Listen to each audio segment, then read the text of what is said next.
So we were brought after these guys finished all this magnificent work.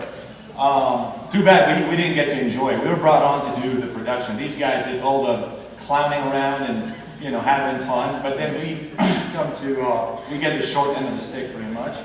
And the first day we arrived to Moonbot, there were no computers. We didn't have computers. The show is computer animation. Where are the computers?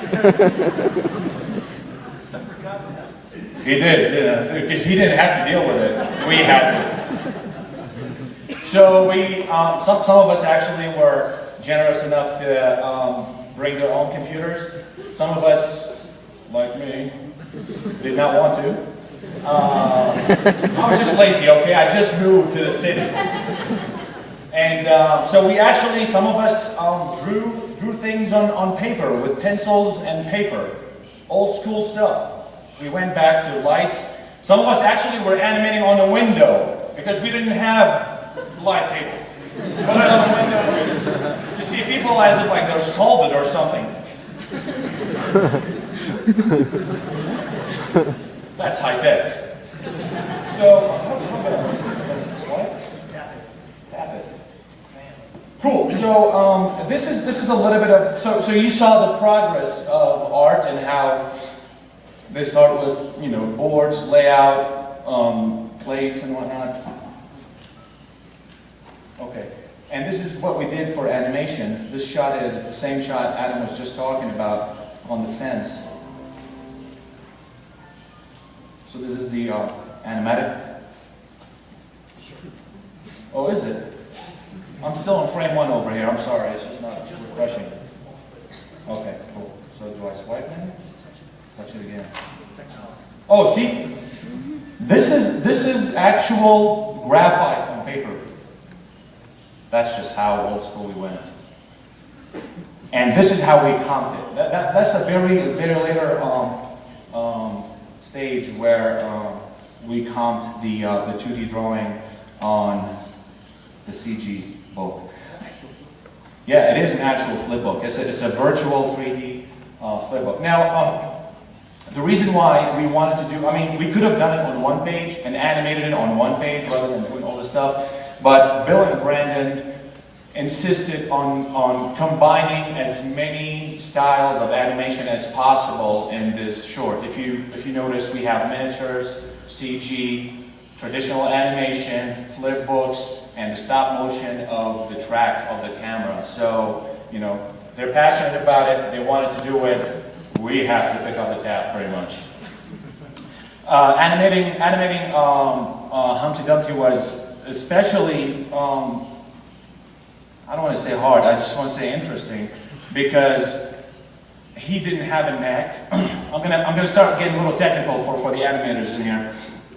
He didn't have a neck. He can't do this if he wanted to do that. He can do, I don't know, If he does, I don't know, then the whole head would shake and it would look very flashy. Over the flip of the page is going to be a disaster.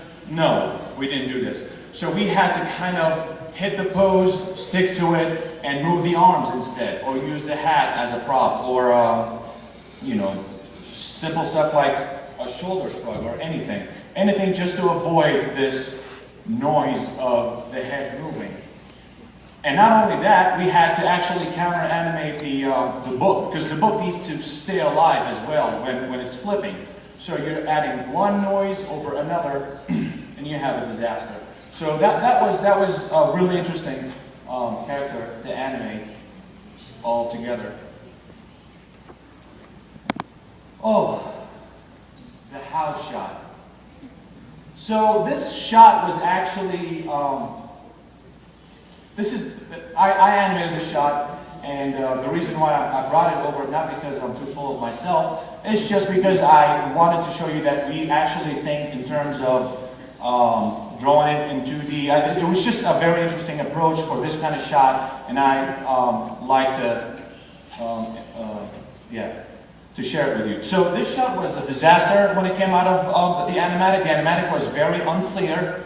The cut was not as fluent as I would have thought it should be. So I asked the directors to give me a chance and just give it a shot and animate it the way I think it should be animated. This was supposed to be 3 shots, all in different cuts, and it was very confusing. And if we were to go with it, it would have been really bad. So I said, let's make it all one shot, and let's just clarify what's going on. You know, let's just simplify it. They were trying to shove in a couple more jokes in it that didn't necessarily translate well. So yeah, instead of 3 cuts, I said, let's just do 1. He hits the house. The book lands on the house. He's actually following the book, and he rolls over the house over and over and over until he disappears in the storm. And this was the final animation. Oh, good point. This file, when we actually looked it up before we came here, we were looking up old files so we can bring it up to Bogota.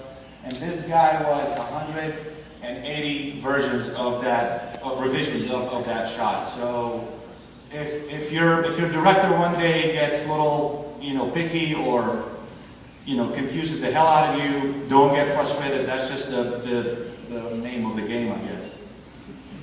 A lot of things they wanted to see. They wanted to shove more circus-like performance.